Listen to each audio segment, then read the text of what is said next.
नमस्कार साथियों, मैं हूं आपके साथ चेतन पाठक और आप देख रहे हैं एनएमएफ न्यूज। रशिया और यूक्रेन युद्ध से जुड़ी इस वक्त एक बड़ी खबर सामने आ रही है। यूक्रेन ने घुटने टेक दिए हैं। जी हाँ, सीज फायर की बात अब यूक्रेन की तरफ से की जा रही है। और क्या ये ट्रंप के आते ही हुआ है, ये सबसे बड़ा सवाल अब बना हुआ है। हमारे साथ दो बेहद खास मेहमान इस चर्चा में जुड़े हुए। हमारे साथ निपुण जी मौजूद हैं और वरिष्ठ पत्रकार पंकज प्रसून साहब हैं। चर्चा हम करेंगे कि आखिर कैसे ये हुआ है। निपुण जी, आपसे शुरू करते हैं। देखिए, जिस प्रकार देखिए ट्रंप की तो बात है ही, और ट्रंप के आने के बाद ये उम्मीद की भी जा रही थी कि ये वॉर जो है रुकेगा, क्योंकि ट्रंप का पहले से स्टैंड ये था कि अगर मैं होता तो ये वॉर होता ही नहीं, और मैं आते ही इस वॉर को खत्म करूंगा। जो फंडिंग या वेपन सपोर्ट यूक्रेन को किया जा रहा है वो समाप्त होगा। एक तो मैं इस अकॉर्डिंग देखता हूँ, लेकिन बाइडेन साहब की जो पॉलिसी थी अभी ये 2 महीने के लिए, वो इस तरह की बातें कर रहे थे कि हम क्या करेंगे, यूक्रेन को एटॉमिक वॉरहेड से भी क्या कर देंगे, लैस कर देंगे। और इसके बाद हम देखें कि नाटो का, अभी मैं देख रहा था नाटो के जो टॉप ऑफिसर हैं उनका एक इंटरव्यू में देख रहा था। उन्होंने अपने इंटरव्यू में ये कहा कि हम जो है एक प्रीमेटिव एक अटैक कर सकते हैं रशिया के ऊपर, और रशिया के ऊपर अटैक इसलिए करेंगे क्योंकि रशिया ने जो एक एंटी बैलिस्टिक मिसाइल है उसको केवल टेस्ट ही नहीं किया, बल्कि आपने क्या किया, हिट भी किया यूक्रेन के ऊपर। इसका मतलब रशिया ने प्रदर्शित कर दिया कि रशिया जो है कहीं भी वॉर कर सकता है, अटैक कर सकता है, यानी कि मार सकता है, चाहे वो आपका यूरोप का आपने कोई भी हमलों को बढ़ा कंट्री दिया क्यों ना था हो। उसका। हमने हम लोग को बढ़ा दिया था। नहीं, हम लोग को तो बढ़ा ही दिया था, लेकिन हम लोग को बढ़ाने के अलावा देखिए जो एक आपका मिसाइल टेस्ट, यानी जो एंटी बैलिस्टिक मिसाइल जो टेस्ट था, आज तक दुनिया में सब देशों ने उसको केवल टेस्ट किया है, लेकिन रशिया ने उसको पहली बार क्या किया, यूज तक कर दिया। अब ये यूज करने का मकसद क्या था, केवल यूक्रेन पे तो किया ही किया, लेकिन ये मैसेज था पूरे यूरोप को कि अगर मेरे ऊपर आपने किसी भी तरीके से, यूक्रेन को अगर आपने एटॉमिक वॉरहेड से लैस किया, तो मेरे पास ये मिसाइल है, इस मिसाइल का मैं यूज कर सकता हूँ। यहाँ तक कि जो उनके एक सैटर्न 2 मिसाइल है रशिया की, उसको भी ज्यादा भारी मात्रा में बनाने का पुतिन ने अपनी फोर्सेस को ऑर्डर कर दिया था। हालांकि हम जानते हैं सैटर्न 2 मिसाइल जो है, ये इसको नाम भी आप जाता है सैतान, इसका मतलब सैटर्न जो बोलते हैं वो शैतान को बोलते हैं। तो वो सैटर्न 2 मिसाइल, हालांकि उसका जो टेस्ट था वो फेल हो गया था जब रशिया ने खुद किया था, लेकिन पुतिन ने कहा मुझे इससे परवाह नहीं है, आप उसकी तैयारी करो, एक बहुत बड़ी मात्रा में आप उसको बनाओ। वो ऐसी मिसाइल थी कि जो बैठे बैठे 15 से 20 मिनट के अंदर जर्मनी, तमाम तरह के जो यूरोप के देश हैं उन सबको वो हिट कर सकती थी। तो लगातार रशिया जिस प्रकार से अग्रेसिव स्टैंड ले रहा था, हमले तो तेज कर ही दिए थे, लेकिन ये 2-3 बातें जो हुई, और नाटो की ओर से ये कहना कि हम यूक्रेन को एटॉमिक वेपन से लैस कर देंगे, तो रशिया इस बात से और ज्यादा नाराज था, और उसने क्या किया, इस मिसाइल को क्या कर दिया, हिट कर दिया किसके ऊपर, यूक्रेन के ऊपर। तो यहाँ मुझे लग रहा है कि बाइडेन की ये मिस्टेक और बाइडेन की ये जिद कि मैं इस वॉर को बढ़ाए रखूंगा, और ट्रंप के आने से पहले इस वॉर को इस कदर तक हम बिगाड़ देंगे कि ट्रंप इसको क्या ना कर सकते, संभाल ना पाए। इस बात को जेलेंस्की अब आके समझे हैं कि मैं तो केवल एक मोहरा हूं, असली जो वॉर है वो बाइडेन और क्या हो रहा है, पुतिन के बीच में हो रही है, मुझे तो केवल यूज किया जा रहा है। और मुझे आश्चर्य हुआ, अब आके समझ रहे हैं, और अब कह रहे हैं कि जितनी जमीन जो है वो रशिया ने कब्जा कर ली है, मैं और नाटो की पुतिन ने छत्र तो छाया में बिल्कुल, पुतिन ने तो इस बात को कहा और ही था कि जब तक बाइडेन है बहुत सारी मुश्किलें और खड़ी करने वाले हैं ट्रंप के लिए। जी, तो वही बात, तो यहाँ पे बस ये मैं लास्ट कहूंगा कि अब उनका कहना ये है कि मैं नाटो की छत्र छाया में उस जमीन को, रशिया को छोड़ने को तैयार हूं, यानी जो डोनबास रीजन पूरा पूरा है उसको छोड़ने को तैयार हूं। और दूसरा क्या बोला कि मैं डिप्लोमेटिक तरीके से उसको हासिल करूंगा, डिप्लोमेटिक तरीके से उसको मैं क्या करूंगा, लूंगा। अब मुझे बड़ा हंसी आती है कि 2.5 साल आप लड़ते हुए हो गए, अब आप डिप्लोमेटिक टॉक्स की बात कर रहे हो। जो बात भारत बोल रहा है स्टार्टिंग से कि कोई भी ऐसी समस्या नहीं है जिसका समाधान एक वही बात डिप्लोमेटिक तरीके साबित हो से नहीं जाती है। मिल सकता। बिल्कुल, बिल्कुल।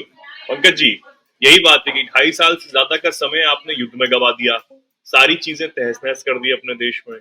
और जब प्रधानमंत्री नरेंद्र मोदी गए, उन्होंने कहा कि सिर्फ बातचीत से ही हल निकल सकता है, बार बार भारत ये कहता रहा, तो आपने मजाक भी बनाया था, तंज कसे थे पीएम मोदी पर, और आप फिर यही बात कह रहे हैं।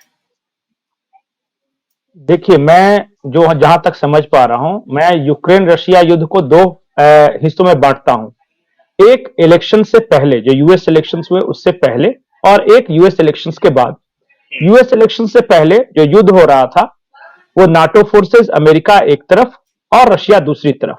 भले ही सैनिक ये यूक्रेन के हों, लेकिन हथियार पैसे सारे नाटो के और अमेरिका के लग रहे थे।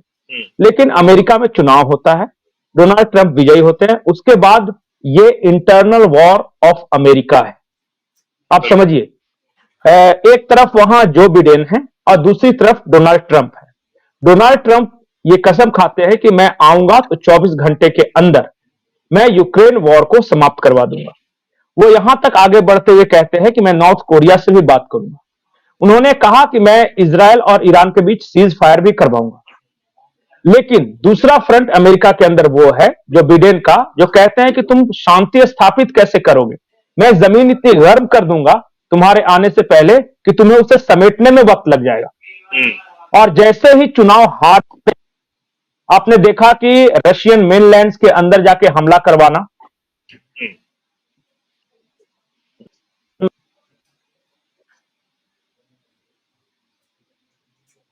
मिसाइलों से हमला, वो एक्सलरेट कर रहे हैं उस वॉर को कि ट्रंप जल्दी से समाप्त नहीं करा सके। और एक लड़ाई और भी है अमेरिका के अंदर, वो लड़ाई है प्रॉक्सीज और डीप स्टेट्स को लेकर। तो डोनाल्ड ट्रंप का साफ साफ कहना है कि मैं ये डीप स्टेट्स को डिसमेंटल करूंगा। जो प्रॉक्सीज के जरिए आप जो दुनिया में लड़ाइयां लड़ते हैं उससे मैं डिटेरिएट करूंगा, मतलब नहीं लड़ूंगा मैं प्रॉक्सीज के जरिए। ये जेलेंस्की क्या है, ये प्रॉक्सीज ही तो हैं जो जिसके जरिए वो लड़ाई लड़ रहे हैं। और दूसरी ओर जो बिडेन का प्रशासन है जिसने सारी लड़ाई ही डीप स्टेट्स और प्रॉक्सीज के जरिए लड़ी है। तो अभी जो चल रहा है वो अमेरिका के अंदर जो पॉलिटिक्स चल रही है उसका एक्सटेंशन हम देख रहे हैं। और जेलेंस्की, जैसा कि बताया सर ने कि जेलेंस्की, देखिए Zelensky just like a puppet है, वो कुछ नहीं है, उससे बनाया भी गया था इसीलिए, और वो प्रेसिडेंट भी बना और उसने वही काम किया जो जिस काम को करने के लिए उसे बनाया गया था। अब वो क्या किया है कि वो बर्बाद कर चुका है अपने देश को। अब वो समझ रहा है कि अमेरिका से मुझे मदद नहीं मिलने वाली जनवरी के बाद। तो इसलिए जनवरी में जब डोनाल्ड ट्रंप आएंगे तो न पैसे मिलेंगे, न हथियार मिलेंगे और न रशिया पे आक्रमण करने की इजाजत मिलेगी। तो मरता क्या ना करता, तो अब वो शांति समझौते की बात कर रहा है। वो करेगा, उसके पास ऑप्शन क्या है।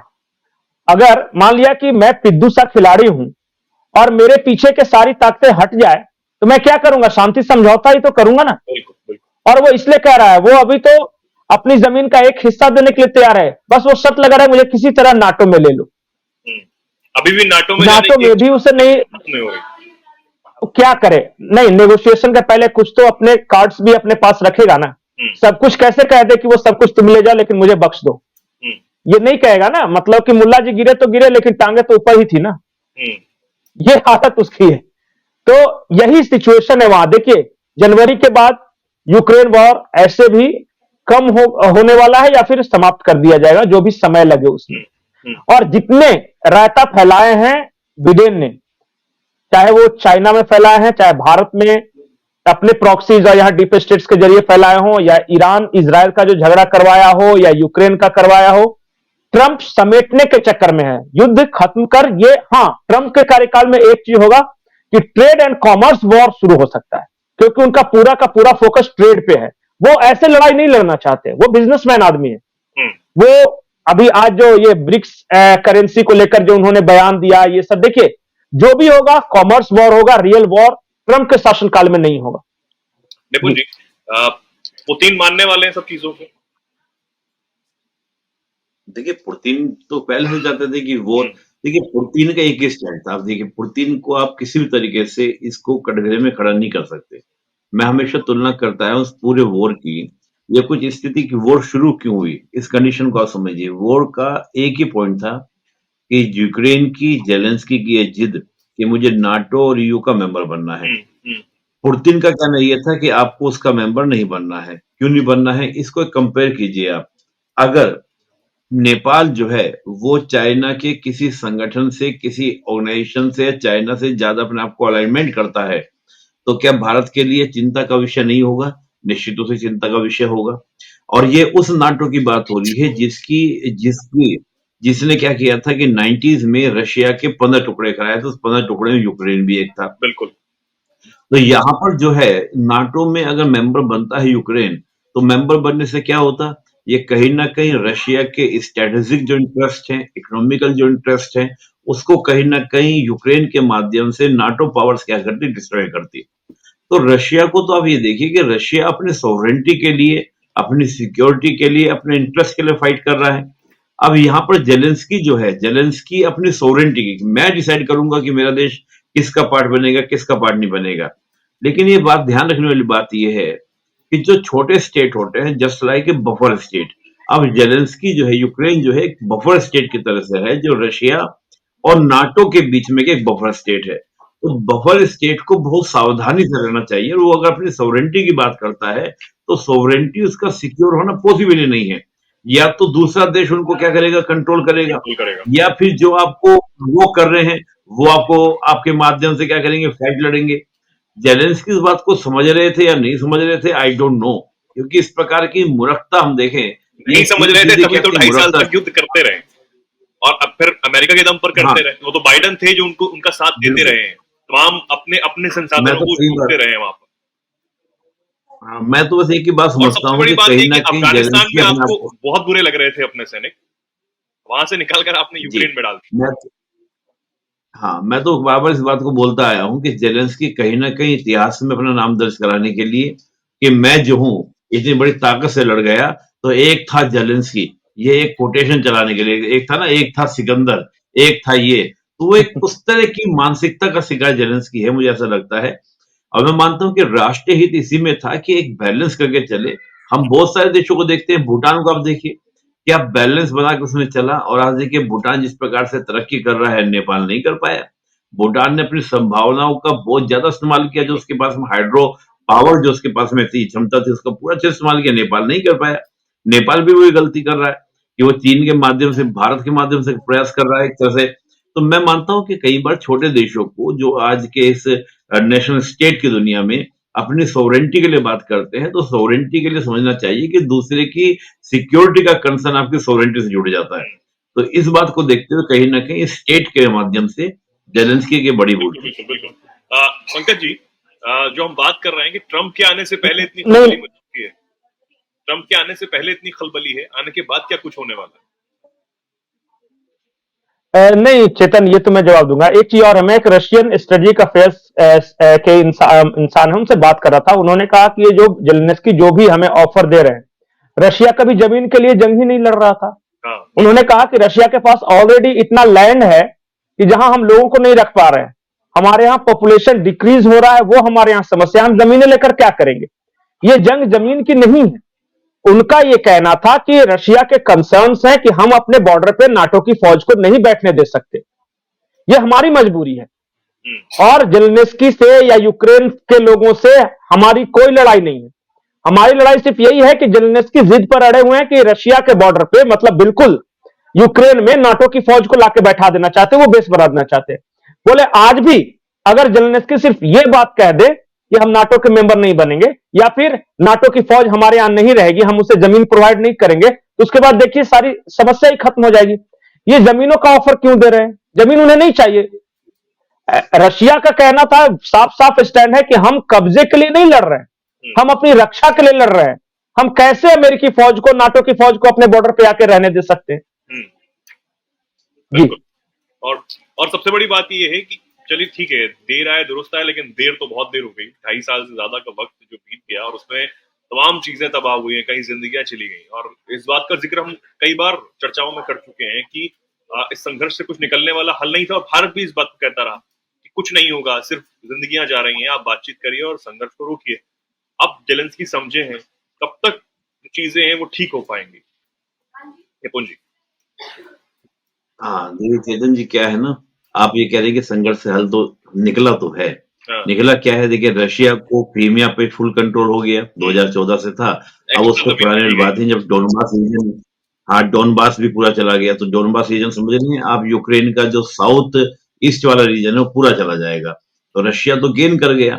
इधर आप देखिए कि अमेरिका का काम क्या था? अमेरिका का काम क्या था? रशिया को तंग करना, रशिया का खर्चा करवाना, वो उसको जाना। रशिया को, अमेरिका को बेनिफिट हो गया। बात है कि यूक्रेन को जेलेंस्की को क्या मिला? एक था जेलेंस्की, बस इतना, इसके अलावा कुछ भी नहीं। अब हल की जो समस्या की बात है, मैं मान रहा हूँ कि जनवरी के बाद ही आप देखेंगे। अभी जो उन्होंने पहल की है, अब देखना यहाँ पर ये होगा, उन्होंने तो इंटरव्यू में कहा है, मैं देख रहा था कि वो एक स्काई न्यूज़ चैनल है, उस पर इंटरव्यू में उन्होंने इस बात को बोला है। तो वो इंटरव्यू में सुन रहा था, अभी तो उन्होंने बोला है, अब देखते हैं कि नाटो के द्वारा क्या प्रतिक्रिया होगी, बाइडेन साहब इस बात को स्वीकार कर लेंगे, नहीं कर लेंगे, कि ज़ेलेंस्की जो है त्राहिमाम की मुद्रा में आ गया है कि भैया हाँ, सरेंडर कर रहा हूँ, मुझे माफ कर दो, बाय मिस्टेक हो गया था, गलती हो गई थी।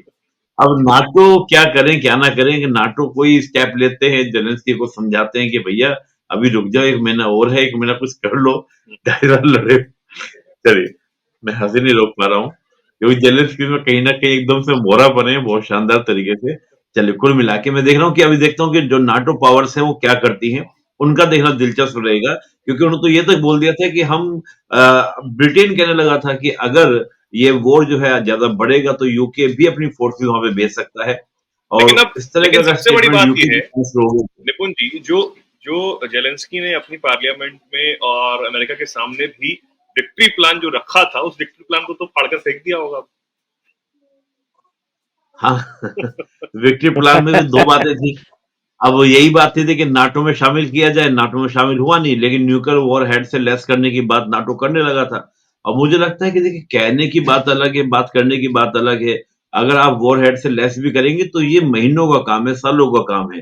अब ये बात समझ रहे हैं जेलेंस्की भी कि ऐसा तो है नहीं कि आज कल को बाइडेन साहब कहेंगे, पहुंचा देंगे, लो जेलेंस्की तुम्हारे पास अब न्यूक्लियर वेपन आ गया, उड़ा दो रसिया को। हाँ, ऐसा तो होने वाला नहीं है।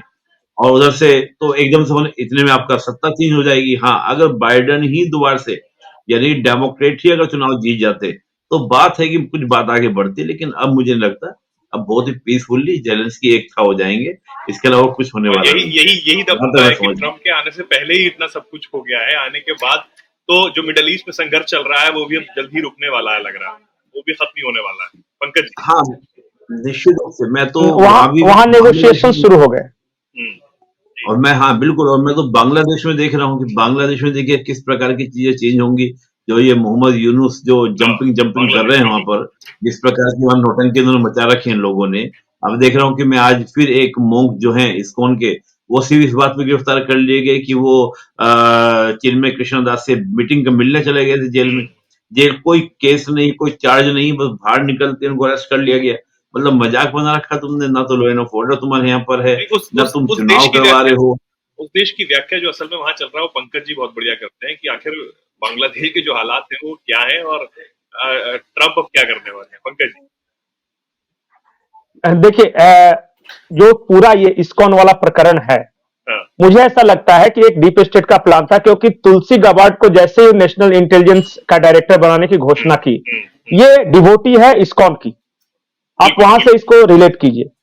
तो जिस संस्था की ये डिवोटी है, उस संस्था को अगर बदनाम किया जाए, उसे किसी भी तरह से टेररिस्ट ऑर्गेनाइजेशन का एक लेबल लगाया जाए, तो इनका अपॉइंटमेंट हो सकता है कि कंट्रोवर्सी में आ जाएगा। प्लान यहां पे था। और ये तुलसी गबार्ड के बाद ये काश पटेल, जिन्हें आज एफबीआई का हेड नियुक्त चीफ किया बना गया दिया। है, ये भी इस्कॉन के ही डिवोटी हैं। तो अमेरिका में इस्कॉन का डिवोटी अगर एफबीआई का चीफ बनता है, अगर नेशनल इंटेलिजेंस ब्यूरो का डायरेक्टर बनता है, तो आप समझ सकते हो। और उस इस्कॉन के खिलाफ मोहम्मद यूनुस ने जंग छेड़ रखी है। तो इस तरह से इस चीज को समझिए। और देखिए, जानबूझकर आप, बहुत सारे लोगों को यह शिकायत हो कि भारत सरकार कर क्या रही है। भारत सरकार बहुत कुछ कर रही है, लेकिन आपको जनवरी तक रुकना पड़ेगा थोड़ा सा। मैं देश के लोगों से एक ही अपील करता हूं कि भारत सरकार बेवकूफ नहीं है कि शेख हसीना यहां है। भारत सरकार बेवकूफ नहीं है कि जिस तरह के लोग, मैं अब इससे ज्यादा मैं बोलूंगा तो फिर ज्यादा हो जाएगा। अभी बोलने का वक्त नहीं है।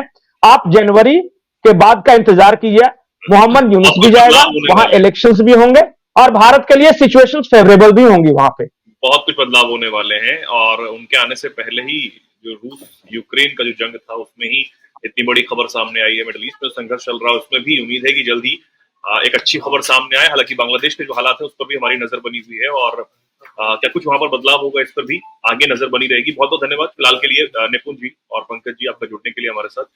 और हमारे दर्शक भी तमाम जो वीडियोस को पसंद करते हैं, उम्मीद है कि ये चर्चा भी पसंद आई होगी। क्या कुछ कहना चाहते हैं आप? जो जंग जो है अभी रुकी है और ट्रंप के आने के बाद आप क्या सोचते हैं और क्या कुछ दुनिया में बदलाव हो सकता है, क्या कुछ होने वाला है, भारत के लिए कितना अच्छा होने वाला है उनका ये कार्यकाल? इस पर आप क्या कुछ कहना चाहते हैं? कमेंट सेक्शन में आप जरूर बताएं और देखते रहें।